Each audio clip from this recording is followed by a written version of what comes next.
পানি দিলে যেমনি আগুন নিভে যায়, দাউ দাউ করা হৃদয়ে জ্বলন্ত আগুন তাদের ঠান্ডা হবে।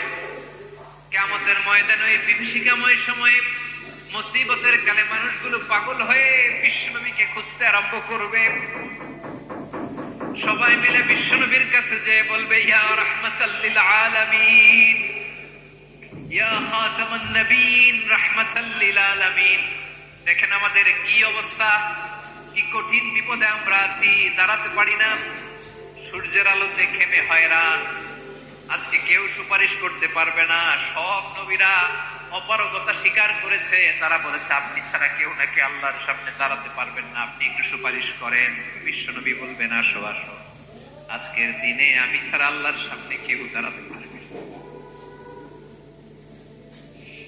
বিশ্বনবী মাকামে মাহমুদে যে আল্লাহু আকবার বলে সিজদায় লুটিয়ে পড়বেন। আল্লাহ রাব্বুল আলামিন বিশ্বনবীকে এমন কিছু চমৎকার শব্দ শিখাবেন, ওই শব্দগুলো দিয়ে আল্লাহর প্রশংসা করে বিশ্বনবী কাঁদতে আরম্ভ করবেন। বিশ্বনবী এমন ভাবে অঝোর দ্বারায় সিজদায় লুটিয়ে পড়ে কাঁদবেন, রব্বুল আলামিনের রহমতের দরিয়ায় জোশ লেগে যাবে। রব্বুল আলামিন এই দৃশ্য দেখে সহ্য করতে পারবেন না। রব্বুল আলামিন বলবেন, ইয়া মুহাম্মদ ইরফা রাসাক, ও নবী আপনি মাথা তোলেন,